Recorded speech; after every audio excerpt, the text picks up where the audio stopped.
Hello everyone, welcome to the chemistry class. Today I am going to start the chapter Structure of Atom, in which the topic the de Broglie principle. According to the de Broglie principle, all the microscopic particles like electrons, protons, neutrons means these are also the fundamental particles. Got it? And stable particles which makes atom stable. Clear? Means electrons and these kind of particle have two types of nature. Because of two types of nature, it is also called dual behavior of matter. Clear? When we talk about the electron, clear, electron also shows dual character. Dual character means first character wave character, while second character is a particle character. Look at the board.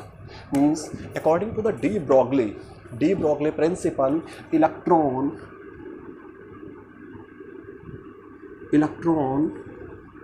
shows two types of character. First, particle character, particles nature, while another one is wave nature. Clear? And the example of the particle character like photoelectric effect. Clear? Means photoelectric effect. I will tell you what is the photoelectric effect in next video, but here I am explaining the particle character. The example of particle character is photoelectric effect. Clear?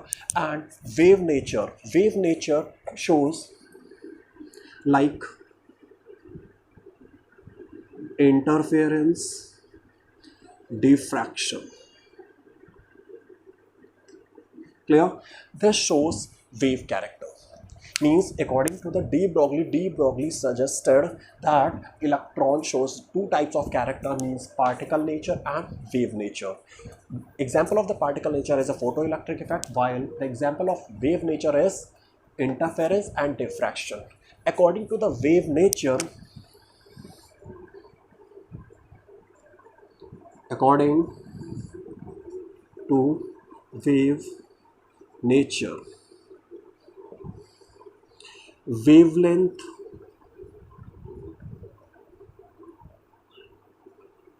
of electron is inversely proportional to momentum.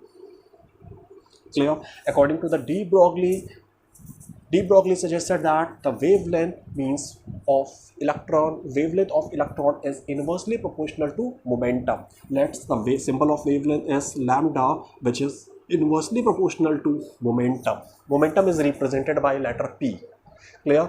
And everybody knows about it, the relation between momentum and mass, P equals to m into v, where m is the mass of electron while v is velocity. Clear? So we put this value in place of p. Now the lambda is directly proportional to m into v. Clear? When we eliminate the proportionality sign, we introduce a constant, means lambda is equals to h upon mv. And what is h? H is called Planck's constant. Planck's constant, whose value is fixed depending upon the units of velocity and wavelength. Clear? In MKS system, the value of H is 6.625 into 10 raised to the power minus 34 joule second, and in case of CGS system, 6.625 into 10 raised to the power minus 27 erg second. Clear? Means this is the de Broglie principle. Clear? Where the wavelength is inversely proportional to the momentum of electrons. Now the derivation of de Broglie equation. According to the de Broglie, the wavelength is inversely proportional to momentum. Clear? Means according to the de Broglie, the wavelength means lambda is inversely proportional to momentum. Clear? That means the energy of electron is h mu, means energy of electron is h mu. When we talk about the Einstein equation, according to Einstein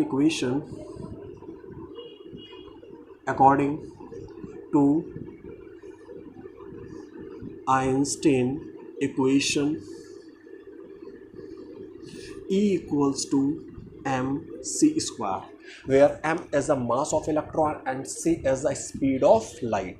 Clear? When we compare both the values, that means mc square is equals to h mu. Clear? Where m is a mass, c is the speed of light, h Planck constant, and mu frequency, where mu is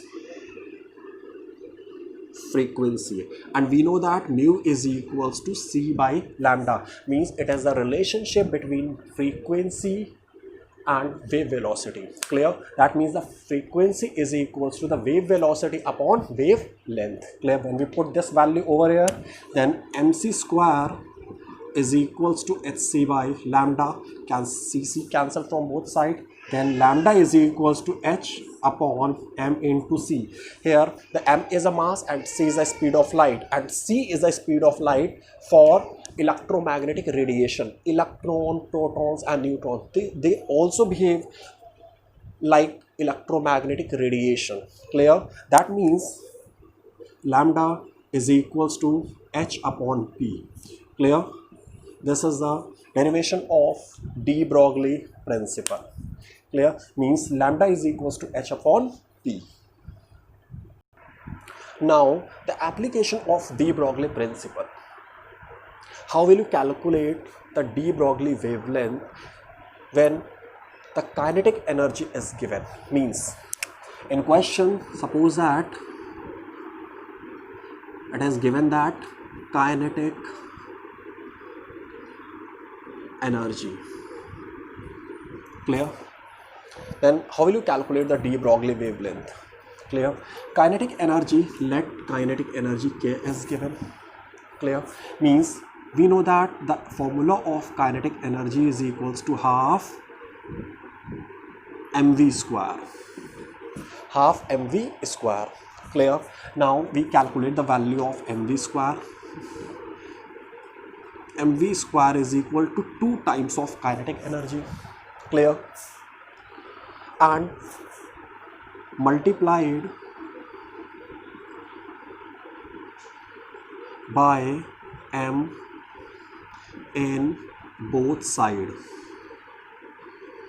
m multiplied by both sides, then we get mv whole square and twice km. And in place of mv square, we put the value of p, because mv is a product of, means m into v, the product of mass into velocity, that gives momentum. Means p is equals to m into v, then we put, then the p square is equals to twice km. Clear? And here p equals to square root of 2 km, and we know that de Broglie wavelength lambda is equals to h upon mv, and mv means lambda is equals to h upon p, and we put the value of p in terms of kinetic energy and mass. So the lambda is equals to h upon square root of 2 km, where the k is a kinetic energy and m is the mass of particles. We can apply direct this formula when the kinetic energy of electron is given and mass is also given. Clear? And h, we know that the value of h, Planck's constant, that value depends on the unit of others variable. In the same manner, we can also calculate the de Broglie wavelength of charged particles. Clear? Charged particle, and the charged particle having charge q. Clear? Suppose that in question the charged particle is given, whose charge is also given, then how will you calculate the de Broglie wavelength? Listen. So the kinetic energy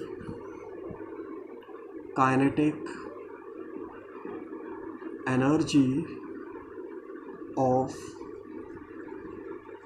charged particles Q into V, where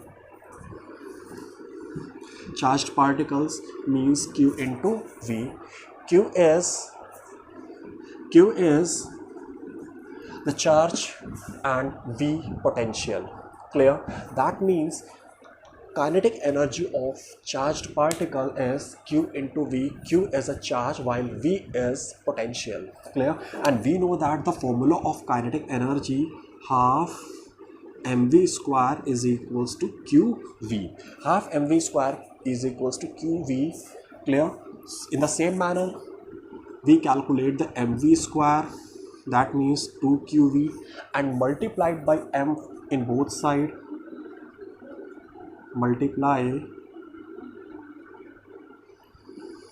by m in both sides. So mv whole square is equals to 2qvm, and mv, in place of mv we can write p, that means p square is equals to 2qvm, and p is equals to square root of 2qvm. And we know that the de Broglie wavelength is equals to lambda is equals to h upon p, and put the value of p in terms of charged and potential. Lambda is equals to h upon under root 2qvm. Clear? We can also use this formula directly. Now come to the Heisenberg uncertainty principle. What do you mean by the Heisenberg uncertainty principle? What do you understand by the Heisenberg uncertainty principle? Listen, according to the Heisenberg, the position, velocity and momentum of microscopic particles like electron, proton and neutrons cannot be calculated accurately. Clear? In a practical life, suppose that the moving object like ball, car, when these objects are moving, they follow a specific path, a specific trajectory. We can calculate the exact position at any time. But for the microscopic particles, it is very difficult to calculate the exact position, momentum and velocity for the fundamental particles like electron, proton, neutron. Clear? Suppose that this is an atom. Clear? And this is an electron. Electron moves a velocity v, and m is a mass, and its position is defined as x, delta x, because of change in the position at every point. Clear? Here the change, that means uncertainty. Similarly, the change in velocity in every point, that is uncertainty in velocity. So according to the Heisenberg uncertainty principle, the position means delta x, position, and delta v means velocity, and m mass of microscopic particles cannot be calculated. And according to the Heisenberg, delta p into delta x is greater or equals to h upon 4 pi in order to revolve a circular permitted orbitals. Clear? Means delta p is a momentum and delta x is position of electron. H, we know that, Planck constant, and delta p is equals to m into delta v. So the m into delta v into delta x is greater or equals to h upon 4 pi. Clear? This is the Heisenberg statement, Heisenberg uncertainty principle. Here delta means uncertainty, not change. Clear? Because each and every point the velocity and position of electrons are uncertain. That's why here the delta means uncertainty. If the position of small moving particles like electron is calculated accurately, that means then in such condition the position of fundamental particle means delta x should be small. When delta x should be small, in such condition delta v must be highest. Got it? And vice versa, when delta v is calculated accurately, that means the delta v, the position, the velocity of fundamental particles should be small. In such condition delta x should be high. And for most important factor regarding Heisenberg, Bohr's atomic model, Bohr's atomic model and Sommerfeld atomic model, these both model of atom are against Heisenberg uncertainty principle, because according to these laws, according to these principle, the exact velocity and exact position of electron can be calculated. But according to the Heisenberg principle, it is impossible to calculate the exact position and momentum of fundamental particles like electron and protons.